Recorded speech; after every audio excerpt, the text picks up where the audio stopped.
छत्रपति संभाजीनगर में बुधवार को नगर निगम की टीम ने एआईएमआईएम पार्षद मतीन पटेल के अवैध मकान को बुलडोजर से गिरा दिया था, जिसके बाद इम्तियाज जलील ने घोषणा की थी मतीन पटेल के परिवार के लिए एक आलीशान मकान बनाया जाएगा। अब इसे लेकर शिवसेना के विधायक और उद्धव बाला साहब ठाकरे पार्टी के सदस्य अंबादास दानवे ने प्रतिक्रिया जाहिर की है। दानवे ने चेतावनी देते हुए कहा कि उत्तर प्रदेश बिहार वाली बुलडोजर संस्कृति को महाराष्ट्र में नहीं आने दिया जाएगा, हम इसके खिलाफ सड़कों पर उतरेंगे। अंबादास दानवे ने आगे कहा कि धर्मांतरण की आरोपी निदा खान को छुपाने का गुनाह मतीन पटेल ने किया है, जिसकी सजा कानून देगा, लेकिन इस तरह किसी का घर गिरा देना सही नहीं है। शिवसेना इसके खिलाफ आंदोलन करेगी। दानवे ने आगे कहा कि क्या इस शहर में सिर्फ मतीन पटेल का घर अवैध है, उनके पास कई भाजपा नेताओं, पार्षदों और पदाधिकारियों के अतिक्रमणों की भी सूची है। योग्य डायस पे ये बात हम रखेंगे। मतीन पटेल ने जो निदा खान के प्रकरण में जो कुछ उसके हाथ से गुनाह हुआ है, उसकी सजा उसको मिलनी चाहिए, लेकिन घर गिराना, ऑफिस गिराना ये गलत बात है। इसको मैं खुल के विरोध करता हूँ, इसको कुछ भी लगे, क्योंकि इस प्रकार फैमिली को तकलीफ देना, घर गिराना ये गलत है। यूपी बिहार की कल्चर यहाँ लाने की जरूरत नहीं। तुमको इनलीगल गिराना है तो पूरे शहर के गिराओ, कोई उसको ऑब्जेक्शन नहीं लेगा। सर, नीट के एग्जाम पे जो है पेपर जिसके कारण वो एग्जाम जो है रद्द हो गई। नीट के एग्जाम में 22,79,000 बच्चे बैठे थे। नीट के लिए 2-2 साल से बच्चे तैयारी करते हैं। उन्होंने एग्जाम देने के बाद वो पेपर ही लीक हुआ। अगर वो पेपर लीक हो रहा है तो केंद्र सरकार के माध्यम से नीट की एग्जाम होती है। मैं समझता हूँ 23 लाख बच्चों के भविष्य से वो खेल रहे हैं। आने वाले समय में ये बच्चे बराबर इस सरकार को सबक सिखाएंगे। लेकिन ये सरकार बड़ी बड़ी बातें तो करती है, लेकिन सादा पेपर नहीं संभाल सकती। पेपर लीक हो रहा है, इसके लिए केंद्र सरकार दोषी है। आज सुबह एमआईएम के पार्षद मतीन पटेल इनका जो है घर और ऑफिस को म्युनिसिपल कॉर्पोरेशन इतनी अलर्ट है, तो उन्होंने शहर में के जितने भी इनलीगल कंस्ट्रक्शन उसके लिस्ट बनाना चाहिए, एक एक करके सबको गिराना चाहिए। भारतीय जनता पार्टी के लोग, नगर सेवकों के पास कितने ऑब्जेक्शन आए। उन्होंने इनलीगल, एक कारपोरेटर का तो 2 मंजिले 3 मंजिले घर है कहीं तो भी N7 N8 में, मुझे पता नहीं है। मैं समझता हूँ मतीन खान ने, जिसमें जो निदा खान टीसीएस प्रकरण में जो गुनाह किया है उसमें उस पर कार्रवाई हो, लेकिन घर गिराना गलत है। ये बुलडोजर कल्चर यूपी का, बिहार का, महाराष्ट्र में नहीं आना चाहिए। वहीं दूसरी ओर मतीन पटेल के घर को गिराने के फैसले को सही करार देते हुए राज्य सरकार में सत्ता में काबिज पार्टी शिवसेना शिंदे गुट के नेता और मंत्री संजय सिरसाट ने कहा कि मतीन पटेल से बड़ा गुनाह अब इम्तियाज जलील ने किया है, जो लोगों को उकसाने का काम कर रहे हैं। इस पूरे मामले को लेकर सिरसाट ने और क्या कुछ कहा, आइए देखते हैं। देखिए, निदा खान प्रकरण ये इतना बड़ा है, जब धर्मांतर की घटना घटी थी, वो निदा खान नासिक से निकल के मुंब्रा वाया मुंब्रा संभाजीनगर पहुंची। संभाजीनगर में आने के बाद मतीन पटेल जो एमआईएम के नगर सेवक थे, पार्षद थे, उनके घर पे वो करीबन 35 दिन तक रहे। एक बात ये सच है कि वो जो मकान था वो इलीगल था। जब वहां वो निदा खान पकड़ी गई तो जाहिर सी बात है आरोपी को सपोर्ट करने वाला भी पकड़ा जाता है, तो उसने मतीन पटेल को भी आरोपी बनाया गया है।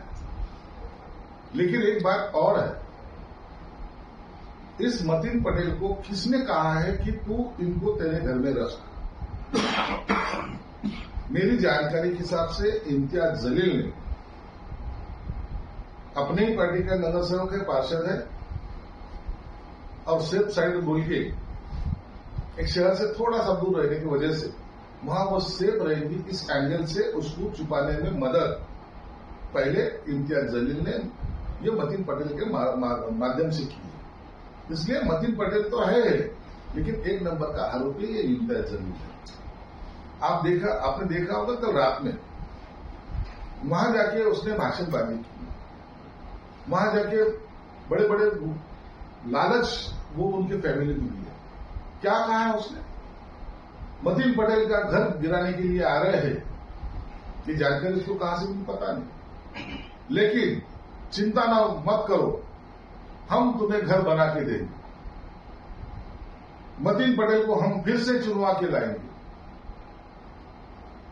एक आरोपी जो इस निदा खान के प्रकरण में अरेस्ट है, वहां जाके माहौल तैयार करना, वहां जाके भाषण करना और ये चीजें उनको बोलना कि तुम डरो मत, हम तुम्हारा नया इससे अच्छा घर बना के देंगे। मतलब तुम्हारे मुंह से हमारा नाम मत आने दो, तुम जितना हमको बचाएंगे हम उतना तुम्हारा अच्छा करेंगे, यही जताने की उसने कोशिश की। इसको कहते अर्बन टेररिस्ट। उस तरीके से उसने बयानबाजी किया।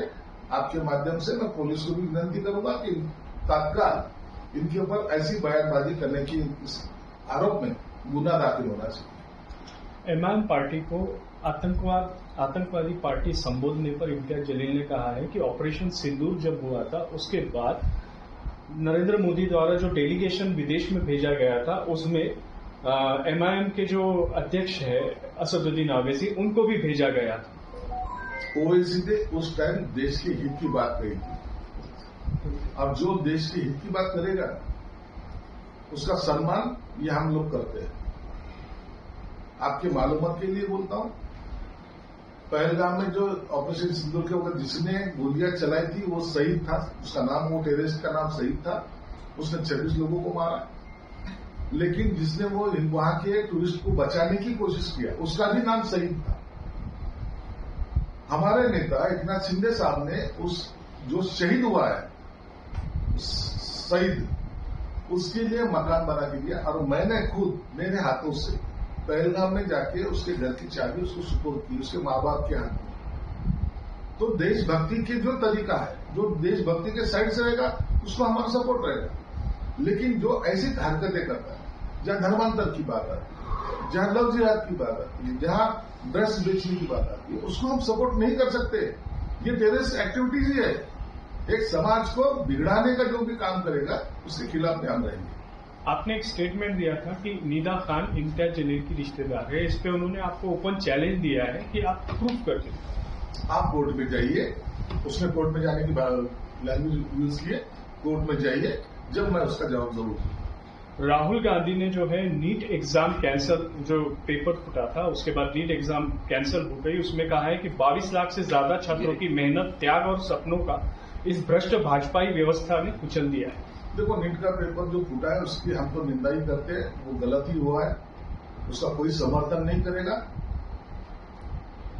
जो 22 लाख विद्यार्थी इस एग्जाम में बैठे थे, बड़े परीक्षा देने के लिए बड़े तैयारी की थी, जोर शोर से तैयारी की थी, अब उनको फिर से एग्जाम देने की नौबत उनके ऊपर आने वाली, ये बात उचित नहीं है। इसलिए जो इसमें आरोपी रहेंगे उन लोगों के ऊपर भी कार्रवाई कड़ी से कड़ी होना चाहिए। ये हर टाइम एक हाथे कई जगह पे एक पेपर लीक होता है और पूरे देश भर के नीट के बच्चों को तकलीफ होती है, ये बात ठीक नहीं है और इसको हम इसका कभी समर्थन भी नहीं करेंगे। पश्चिम एशिया में जो संघर्ष चल रहा है उसके ऊपर शरद पवार ने पंतप्रधान से मांग की है कि वो सर्वदलीय बैठक बुलाए। देखिए, शरद पवार जिस नेता है उन्होंने ऐसे अगर मांग की, जरूर इसके बारे में पंतप्रधान जो भी निर्णय लेंगे उसके बारे में मैंने बोलना उचित नहीं है। स्टालिन जो कि पूर्व मुख्यमंत्री थे, उन्होंने सनातन धर्म खत्म होना चाहिए इस तरीके का बयान दिया। स्टालिन के हमेशा बयान जो है वो विवादास्पद रहे। हमेशा उसने कुछ हिंदू धर्म की अवहेलना करने की कोशिश की, कभी भी उसने हिंदू धर्म को माना नहीं या वो मानता भी नहीं, इसलिए ऐसे उसकी बयानबाजी हमेशा आती है और हम उसको ज्यादा अहमियत भी नहीं देते।